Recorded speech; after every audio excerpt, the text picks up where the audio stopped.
Ready?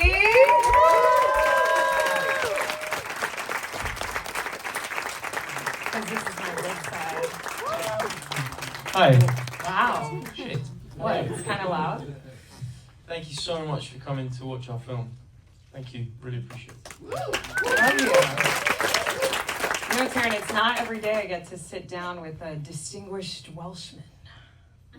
Yes, right. Yes. Yes. Well, I'm glad to be able to oblige. Yeah. And you're actually the first actor I've gotten to interview that is the same exact age as me. Fun fact.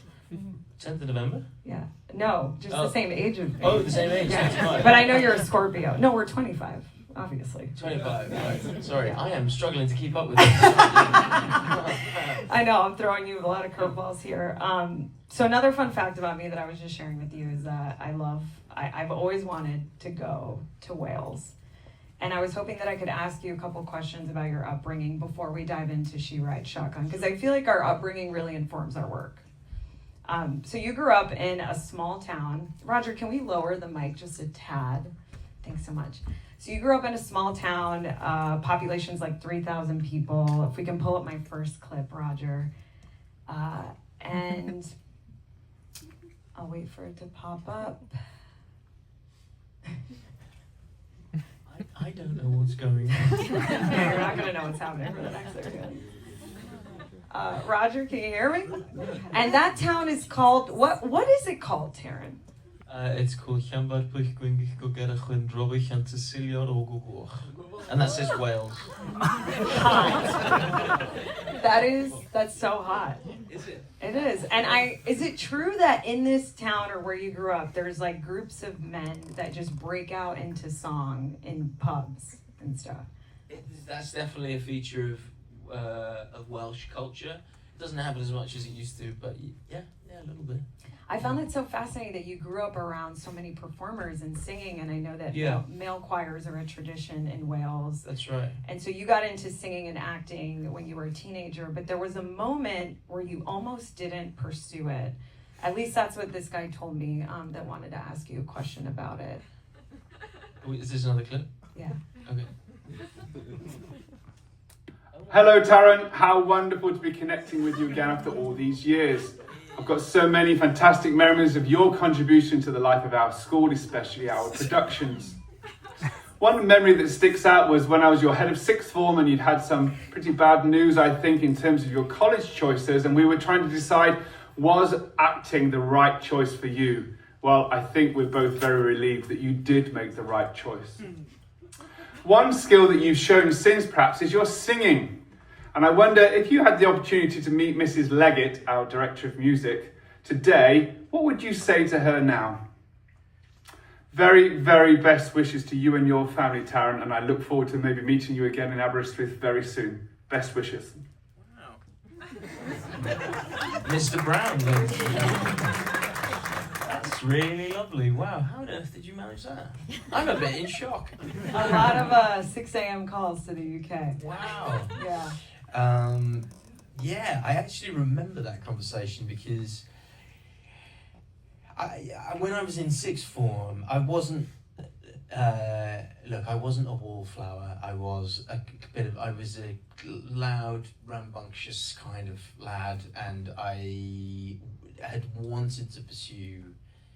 I decided that I wanted to pursue acting, and Mr. Brown. I remember talking to Mr. Brown about it, and there's always I think people in that position are duty bound to remind you that it's a precarious career at best.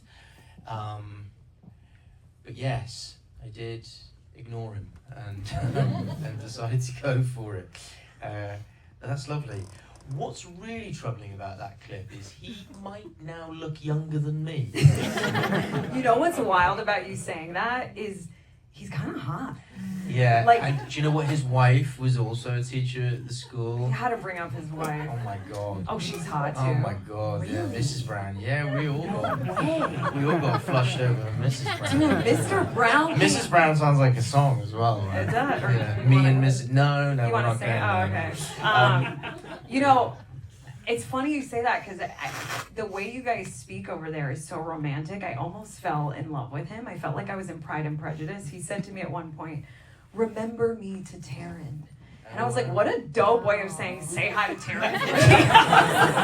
No, we don't talk that way. That's just It's so beautiful, but I really am fascinated by the use of language across the pond, and I did a lot of research on the Welsh language. It's older than the English language, and your name, Taron, actually means thunder in Welsh. Yeah. And I thought, what a fitting name for you, because that's exactly how you feel on screen. You are stop it. sudden, you are explosive, you're impossible to ignore. I feel like there's a readiness to your work, and we really feel it in this movie where you bring, Taron, truly, you bring this full body heart, full body presence. You never phone it in. There's an urgency to the way you show up. And I wanted to ask you, where do you think that sense of energetic commitment comes from? Is that something you consciously summon, or does it kind of just happen when you're in it? That's such a lovely thing to say. Thank you. I really appreciate it. I don't know. The movie is about urgency in some ways, and I think one of the things that I most like about Nate is that he is, in some respects, you know, he's the moment he steps on screen. The way I always thought of him is that he's kind of a dead man walking. You know, he's sort of feels like a guy who's given up for whatever reason. He doesn't feel. I think he's got very low self-worth. You know, you get a flavor of and some indication maybe that his older brother was overbearing and maybe led him down a path he didn't want to go on, and ended up in prison. Made a bunch of mistakes, and the movie is kind of about a guy who is. I don't even think he's cognizant of the fact that he's going to do one last good thing.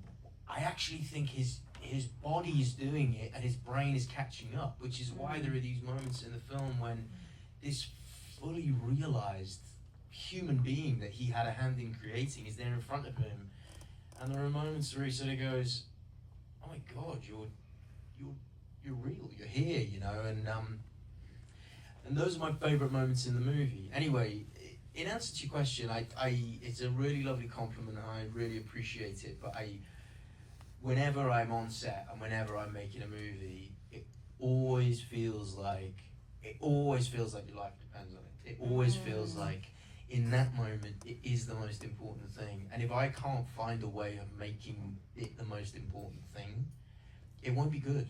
It just won't be good. And you know, there are moments where I've fallen short of that in my career because, you know, we all do. At times we're all human and you can't always arrive at the optimal level you want to, but those are the moments where the work hasn't been good. And it just so happens that with this movie, it just, from the moment I read it, from the moment I met Nick, who directed the film, and from the moment I met Anna, it felt like it meant the world to me, and it still does. And look, you know, we all know the landscape of making movies like this now, and its fate will be what it is, and it's very possible that it doesn't get seen by as many people as, of course, I'd like. But this will always be one of the most important things I've done. It just is. I just love this project, and I'm glad that you feel that way because that's the stakes are very high for Nate in the film. Of course, they're as high as they can be,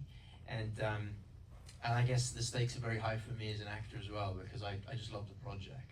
I love to hear you say that because you've come a long way from the way you described yourself when you were younger, which is that, I don't know if the mics, does that sound weird to you guys? Oh, okay. We can clear this one. No, you're good. I remember hearing you describe your teen self as an insufferable class clown, attention-seeking class clown. And you didn't get into a lot of drama schools because they would say that you were unprepared and cocky. But I heard this quote the other day that reads, true recognition doesn't come from trying to get noticed, it comes from being undeniable. And it made me want to ask you, how would you describe yourself and your work now? I don't spend a lot of time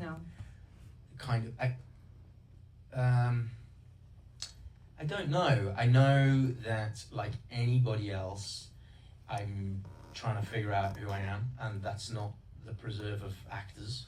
It's just that I think part of my process of doing it happens in the choices I make, and I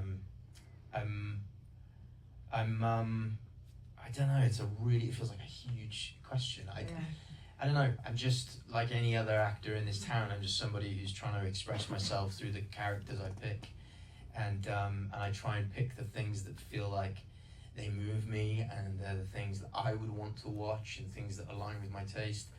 And increasingly, as the further I go along, I try and make choices that are about spending my time with people I care about and I feel creatively aligned with. And just before you and I entered, he's gonna fucking hate this, but Nick Rowland is sat there, who directed the movie, and he and I, I'm just in the business of trying to work with people who I love, and with people who I think are great artists, and don't know. I've definitely dodged your question. But That's good. I think I did it quite well. No, you did. You embody it in the characters that you pick. So let's talk about that, because I heard you say in an interview once that anyone that knows you knows you're not a bad guy, but you do believe you can play one, and you play one so well. And Roger, if we can pull up my third clip, you are an executive producer in all of these projects, and I noticed that you've been really playing in the prestige drama space. What is it about the American bad boy that you love so much? Because you're so good at it. I don't know. No, come on, you do know. I think if I'm completely honest, I am probably drawn to things. I don't know. I think I probably have a slightly faltering sense of my own masculinity, and a slightly faltering sense of my own self-image, maybe a little bit, and all of these guys have that as well. So that's probably what they have.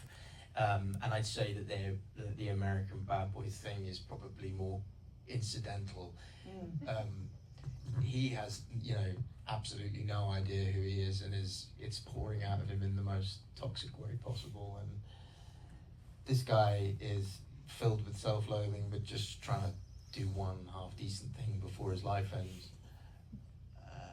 And he's like a narcissist who's never thought about anyone other than himself until he meets a serial killer who makes him realize there are other people in the world, So I mean, I'm not those things, but I think what they each share is probably a kind of a lack of knowledge of self, maybe. That's beautiful. I want to pull up, because you're such a good tough guy, I want to pull up a clip of my favorite tough guy that you've ever played. This isn't gonna be. And that's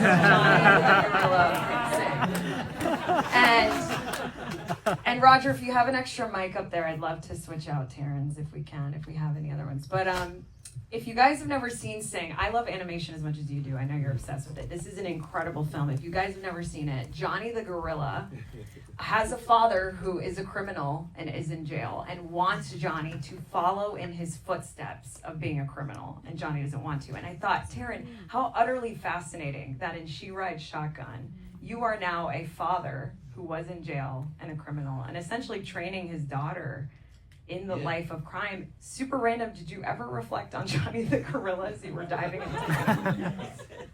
No, I didn't.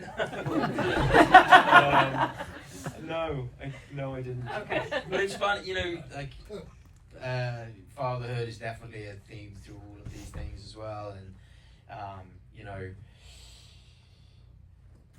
look, I don't know. I don't want to speak too deeply about a talking gorilla, but I bring it up, and Roger, you can come up and swap the mic flag out. But while he does that, Taron, I wanted to. Oh, yeah. You have to have the sponge. You have to have this. Because Taron, you play a lot of characters that have really interesting father dynamics, and I love Blackbird. If you guys have never seen him in Blackbird, the limited series on Apple, you are absolutely stellar. And I remember hearing you say that your relationship with your father is what drew you to that project. Does your relationship with your father at all live in Nate and She Rides Shotgun? I'm gonna ask to skip that question. Okay. If that's okay. Yeah, of course that's okay. Because there was a freshness and a realness to I think your embodiment in this movie. With Blackbird, there's definitely just one of the things that was most profound about that show is I had a really lovely connection with Ray, who was somebody that I admired and kind of idolized, and we just had a really easeful, lovely time together. And I think I think a lot of people experience when you get into your 30s, you start to kind of want to get to know yourself in a slightly different way, I suppose, and you make I don't know. I feel like I've started a process of getting to know myself in my mid-30s in a way that I definitely didn't have any concept of in my 20s. I think with She Rides Shotgun, if I'm completely honest, there is probably something of a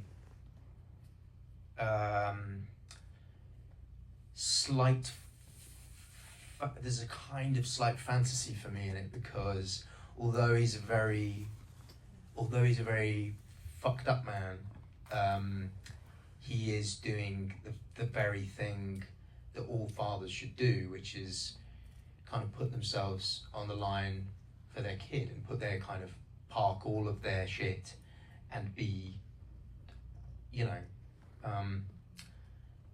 unfailingly there for them at the darkest moment. And even if it is a situation of his own making, I do feel that about Nate. So for me, there's a kind of weird thing of him being kind of like my dream dad a little bit, Yeah. Oh, I love that. Thank you for that answer, and thank you, Johnny the Gorilla, Yes. for being up here with us. Okay. Yeah, there's a freshness to it that I felt like you embodied, Taron. And the story's fresh because, one, it's told from Polly's perspective. Yes. But it's also fresh because you have this uncanny ability to be extremely threatening and tender in the same breath. And I felt it when Nate tells Polly, I'm not a monster, I'm not gonna hurt you. I was like so scared of Nate and yet so heartbroken for him at the same time. And you do that so effortlessly. How do you walk that line as Nate? Well, because the thing about being the face of any project is that you get a wonderful compliment like that, but ultimately it is the personality of the filmmaker who ends up on screen, and that duality, that tenderness versus that hardness is certainly something I'm drawn to, but it's absolutely baked into what interests Nick as a filmmaker, and it's something we talked about a lot at the start of the process. It's something that I thought was very, very beautiful about his film Kong with Horses, which was called A Shadow of Violence here, starring Cosmo Jarvis and Barry Keoghan. It features an incredible performance by Cosmo Jarvis, which is both really, there's a brutality and a violence that simmers under the surface of it, but he's also painfully vulnerable, and those performances and the commonality in theme and character traits is entirely shepherded by what Nick is interested in as a filmmaker. There was a very different version of this movie, which was much more down the line, I would say, and it was not, much more archetypal, much more kind of obviously heroic, I suppose. But what I think Nick and I both really loved was, and that thing about being a monster, I mean, I could be wrong, but I think that was something that grew from conversations Nick and I had about, the character needing to, in the first instance, there has to be some redemption in it for him, and he believes that the choices he's made make him despicable, and we're all kind of battling our demons, and we all, every day we all wake up and there's something we hate, or there's something we wish we hadn't done, and there's something we punish ourselves for, and I think part of part of the journey is being able to overcome those voices, and as corny as it sounds, accept yourself and love yourself. And Nate is weirdly at a point where he's really, I think, about to fall off the deep end, and this kind of becomes his, it does feel like a dying man's quest, Yeah. I can't remember what you asked. No, you answered it perfectly, and I love that you brought up duality and that it lives within all of us. And Nick, you slayed that in the film. I thought it was so beautiful. I think of the establishing shot of Polly waiting for her mom to pick her up from school. It's so haunting. Nate shows up in the car. We see half of his face. The audience is like, what's going to happen? We're scared for her to get in the car. And then the duality throughout of like, did he kill her mother? Is he actually trying to protect her? And then down the line, is this a bad guy? Is this guy actually a sheriff? You guys really played with duality so beautifully. Thanks. Yeah, we wanted to try and look, you know, it's not a particularly commercial angle on the film because it feels like she's being abducted at the start of the story, but it was the choice that to myself and Nick felt most rich. It felt the most high stakes. It felt the most challenging and engaging, and it is uncomfortable. You know, it is uncomfortable. Of course, we are hardwired to feel discomfort when a child's in danger. You know, but it's inherently very dramatic and exciting, I think, and very. Your perception evolves, and I think that's an interesting place to be as an audience member. You know, it's a relatively simple story, but we sought to tell it with as much kind of care and sensitivity, and tried to avoid, you know, the kind of tropes of an action genre or of an archetypal hero. He never looks very happy about the fact he's having a fight. He never revels in it. There's only one moment in the movie when Nate really looks like he's kind of proud of himself, and it's just before he's about to try and rob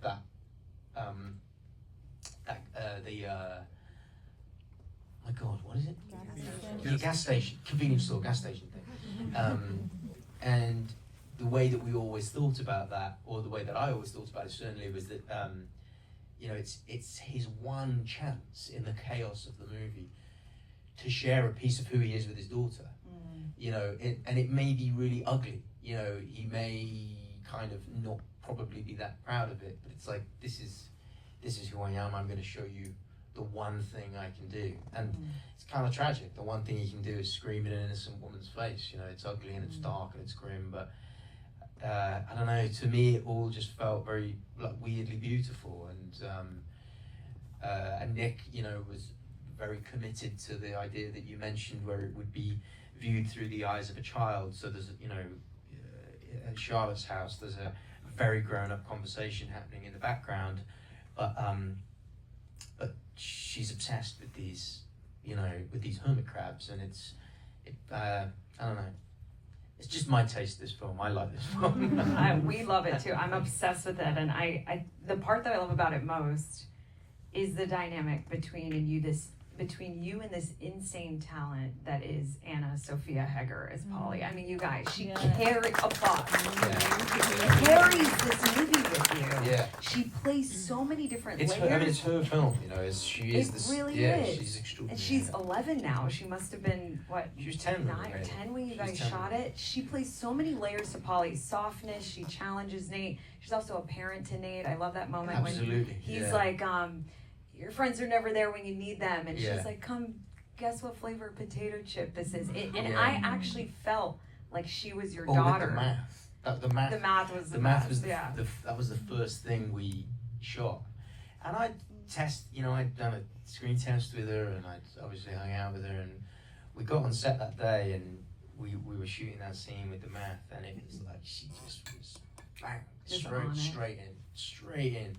Ready to go, ready to roll with improvisation, ready to challenge me. You know, she's just got an innate ability. It's kind of weird, but she's amazing. You know, she really is amazing, and she's a really joyous person to be around. She's old beyond her years. So it's quite amazing to work with her. You said this beautiful thing about working with her in the film. You said, I cannot recall a happier or more soul-enriching experience than making She Rides Shotgun. It was possibly the happiest 5 weeks of my life, and it is without a doubt the most tender and felt relationship I have had with an actor on screen. And I wanted to talk to you about tenderness because my favorite scene is when Nate is cutting Polly's hair. Yeah. And it's really a testament to your direction, Nick, because I could tell that you really let them play around in that scene. I could tell the cameras are really light. And there's just a realness and a rawness. And there's so much trust that must have had to gone into that, because I don't trust anyone cutting my hair. How did you build trust with Anna? Yeah, it's a really unusual situation to be in as an adult man, to have to find this relationship with a child, and to begin with it feels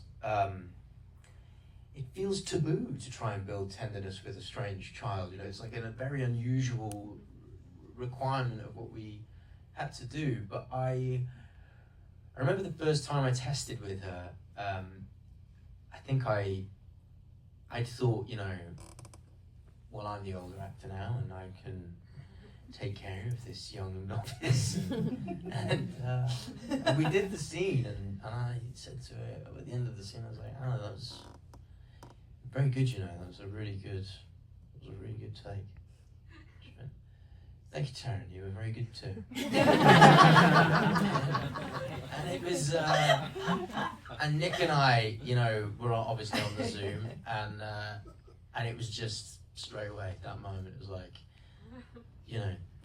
we needed someone who could kind of help run the set a little bit. We need, the character is audacious, strong, resilient, and Anna just had it in spades.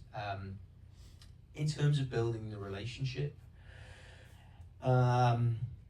I heard you did like lunges in between scenes and stuff. Oh yeah, this is a stupid thing. I told her that if she wanted to be a good actor, she needs to lunge before we went to the take. But I think I was just trying to make her laugh, and I'd go and spend time with her, and we'd hang out, and I'd go over to her house, and her mum would cut up fruit for us, and I'd sit on the floor with her, and we'd just play and talk about stuff. And but honestly, it came quite easily. It is. That's, I suppose, when they talk about having chemistry with someone, she and I had it. Sometimes it's funny. Sometimes you really like a person, but you just can't quite connect with them. There's plenty of people. I was at a dinner party tonight. There are people at that party who I like, but I just can't quite talk to them because I can't find the common ground. And it just so happens that Anna and I have a nice rapport, and yeah. It was really magical to find that with someone, and I stand by what I said. I really do feel that of anything I've done, I've had some lovely on-screen relationships, but this one is really, really special to me because it felt things would just happen. Things would pass between us. I remember in the trucker's chapel when she's dressing my leg, there's a line she says about her mum taking her to temple because she decided she wanted to be Jewish. Yeah. And it just, there was a moment, I think it happened the first time we filmed it, I became emotional because she was telling me something about her mum that I didn't know. And it was moving for him, and it's the first time in the movie where he's actually processed that this woman has gone. Because when Anna processes or begins to process the mother is dead, Nate can't, he's still in shock, he still can't quite get there, But when she says this thing about, the mum standing up for her at school with this dickhead teacher, it moves him, and something, the moment I became emotional, Anna started trying to distract me because she didn't want her dad to be emotional. So she was like, look at, I remember her doing stuff, and like that kind of instinct in a child is, it's quite an amazing thing. And so it's those little fibers at the center of the movie and that central relationship that I think probably contribute to why it means so much to me, because I know that for a time, we were those two people, and they did have this very special relationship. It was a very short window of time, it was 5 weeks, but I will always hold that as something very dear to me. I feel like we're all feeling that right now. It's so beautiful. I want to talk more about that instinct she has, because I know that you actually have two significantly younger sisters, which I think is they cool. aren't as impressed by me as Anna was. But I want to talk about that moment in all of our lives, and it happens at a different time for all of us when we become parents to our parent. And I was reading that you recently went back home to Wales, you're renovating your mother's house, and it made me reflect on when I go back home and how there's moments where I'm still my mom's child, and then there's moments where I feel like I'm my mom's mom. Yeah. And I feel like that vacillation is what's so beautifully illustrated in this film. And my favorite piece of dialogue is when Nate and Polly are at the diner and they've escaped all the chaos and survival of Charlotte's. And all Polly wants to talk to her dad about is love. Yeah. And, you know, Nate's like, and not in like a fairy tale way, in like an achingly kind of grown up way. She wants it for her dad. And Nate's like, that woman has no business loving me. And she's like, love is not a problem. Yeah. How did you approach, you know, the theme of unworthiness when it comes to being loved, especially as you're across from a child who could see the good in you when you can't see it in yourself? I mean, it feels like a huge question. I think, you know, you can only ever. I'm always a bit suspicious of when actors talk about characters that like they're a sort of spirit that they're trying to move towards, and that it's something that's removed from themselves. Because my experience of acting is that every character you play is always you. It's always you, and they might move differently or they might speak differently, and they've clearly lived a different life. But you can only ever express, from my experience, you can only ever express you through the prism of a character. And I think, you know, there's something about Nate's, he's kind of calcified, he's kind of closed off, and I find that something about that appealing, I suppose. I don't know what it is. And you're right, Anna has got this incredible, you know, I mean, it's in the script, but she really understood that moment of seeing that her dad was, she saw that something passed between these two people, Charlotte and her dad, and she saw that her dad was closed, and for a moment she tries to open him up, and it doesn't quite work out. But yeah, I don't know how I approached it. No, it's good. And she's so innocent in that scene, and then we quickly see her lose her innocence when she picks up a gun and pulls the trigger in like a very emotionally intense scene. Yeah. Where you're like, Polly, you're a good thing, and you guys are crying together. What was it like shooting that? What were you holding in that moment? Yeah, that was a wild night, and it was it's very intense to be in a moment like that with a kid, and for it to be so emotionally kind of volatile, and I'm upset and she's upset, but none of it's fucking real, and like it's weird, and you're kind of part going, I hope she's okay, but also this is dynamite, and you know, you just but the thing about Anna is she's just she's got something to express. There's something in her chest that she needs to express to the world, and Polly was a really great vehicle for her to do it. And I think Nick is very good at creating an atmosphere, and I was very kind of I really wanted it to be not, you know, as I mentioned earlier, there's a version of this movie where it is a string of fights that don't have a cost or a consequence. I get a bit of feedback. And I wanted that moment to really feel like it had cost. He doesn't want to kill anyone. He doesn't want to end anyone's life, even if they are the bad guys, you know. And I think that moment where he has that, you know, where he ends that cop's life, it's like, you know, makes me think of Harry Potter and the Horcruxes, you know, where your soul gets ripped in half.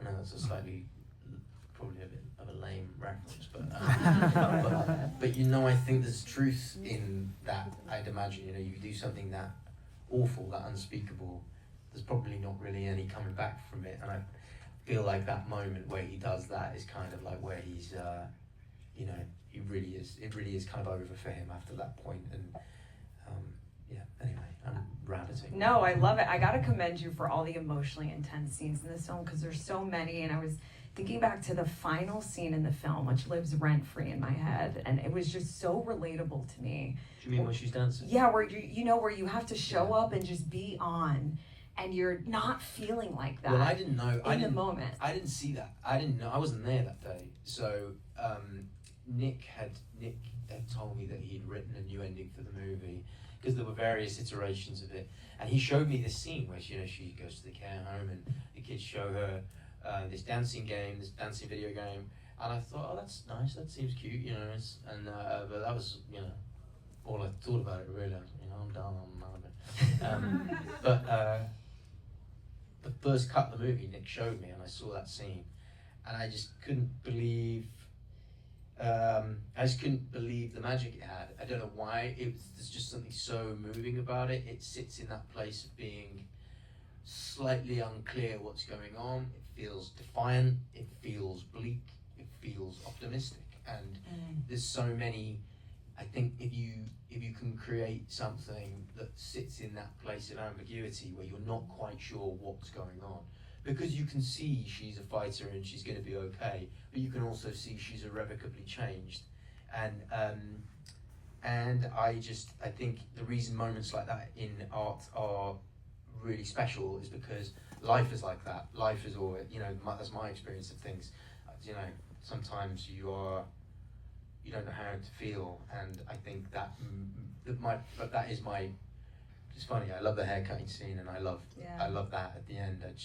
Every time I watch it, it's incredible to watch Anna lost in this moment with that incredible track, and it's a really special, great ending to our film, I think. It's such a moving scene. It's so good. I transparently, I was moving through a lot personally on a subterranean level in prep for this interview, and I was just thinking, man, like, your job as an actor to have to show up emotionally and not let the reality of your life seep into the character is crazy. But I wanted to ask you about building Nate mentally and physically, because I heard you reached out to 3 different actors and you asked them for lists of films to watch in prep for Nate. And I was hoping you could tell us who you reached out to and what they told you to watch. Yeah. So I think I felt that what this movie for me was a rare opportunity to do something that felt like really grounded, and it's a really interesting filmmaker and a cool script, and not something that was it just wasn't an overtly commercial prospect as a film. So I think I felt like I was doing something that was very stripped back, and I really wanted to ask some actors I admire about what would be an interesting source of inspiration. So I sent I either text or emailed Stephen Graham, Gary Oldman, and Joaquin Phoenix, and asked them each for a recommendation. And Gary Oldman told me to watch Dustin Hoffman in Straight Time. Stephen Graham told me to watch Gary Oldman in State of Grace. That's hilarious. Yeah, and Joaquin Phoenix sent me more than I had. More than a I million could read, movies. but it was. I think, if I'm honest as well, I was sort of trying to suck some of those guys' greatness, and they all had qualities that I wanted. I think they all had qualities that I wanted Nate to have. Stephen is kind of got that thing of being both. Of those 3 guys, Stephen is the one who is a mate, and I see, and he's both terrifying and intensely vulnerable, and Gary is just the world's most committed actor, and Joaquin's performances just seem to have a kind of, I hope you wouldn't mind me saying it, but there seems to be a degree of self-loathing that runs through the things he does, and that to me was an important feature of who Nate is. I asked those guys, and That's so sick. You just called Joaquin like that. No, I didn't. I emailed him. I don't wish to overstate my connection to Joaquin. He's incredible in Very much pen Eddington. pal. By the way, Eddington comes out tomorrow. You have to see it. I want to be respectful of your time. I have a couple more questions, but if that's okay. Sure, yeah, sure. If the guys aren't desperate to get out of it, but thank you for listening to me rabbit on, Just Because I was actually thinking back to Joaquin's performance in Eddington, his unraveling and physicality is crazy. And you go all in when it comes to training for a role. Like you learned how to ski for Eddie the Eagle. You learned how to play piano and gained weight and shaved back your hairline for Rocketman and archery for Robin Hood.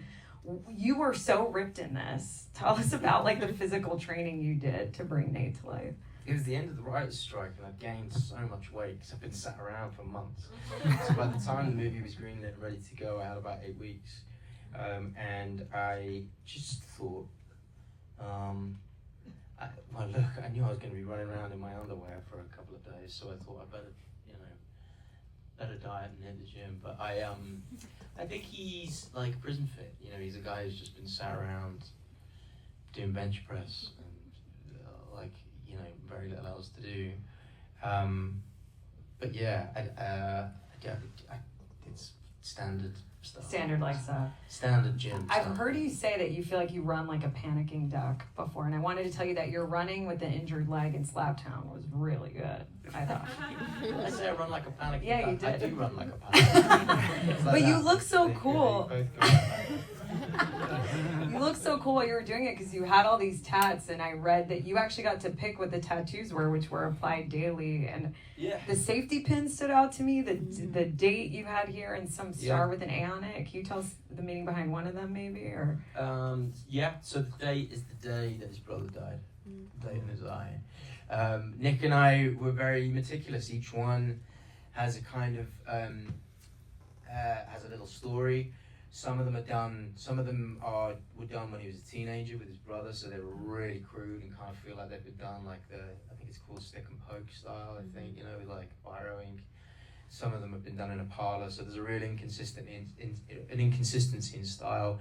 The what we were hoping to achieve, because we knew what we wanted to do with the first scene, is the Blue Lightning guys.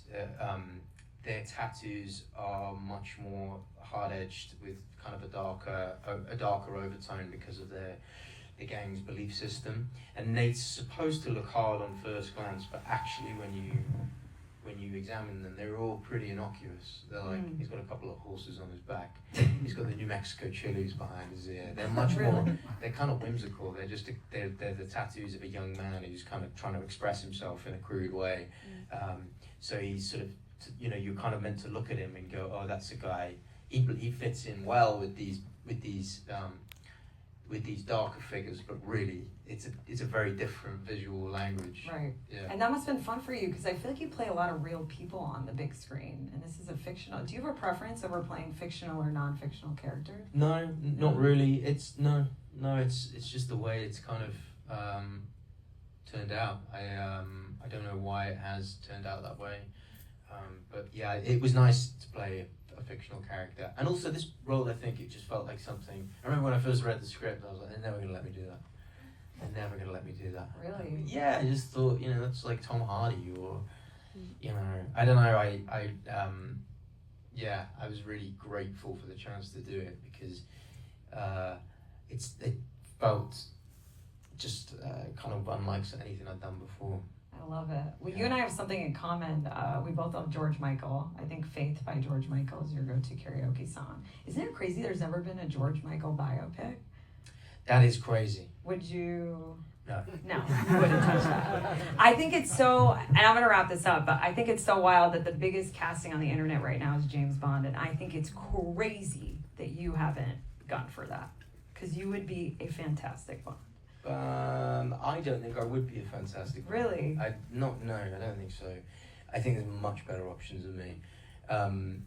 But it's very nice when anyone ever suggests you for something as illustrious as that, or suggests that it could be something you could take on. But I think my future lies in things that are a little more weird. I think I'm happier doing things that feel like they are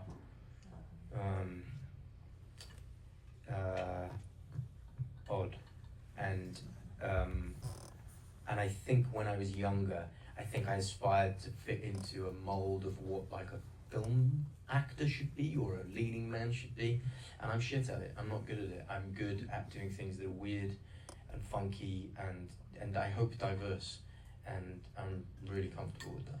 Well, I think you can play anything. I know you recently shot a film called Apex with Charlize Theron in the beginning of the year, so I can't wait. No idea how weird that is. I cannot wait to see how no one's weird that ever is. going to look at me the same way. I cannot wait for that. No, I'm not entirely comfortable with how weird I am. I can't wait to interview you for that. Well, I know I speak for all of us when I say thank you so much for sitting down and talking to us. Thank you for listening to And we can't wait to see what you do next. I know you're on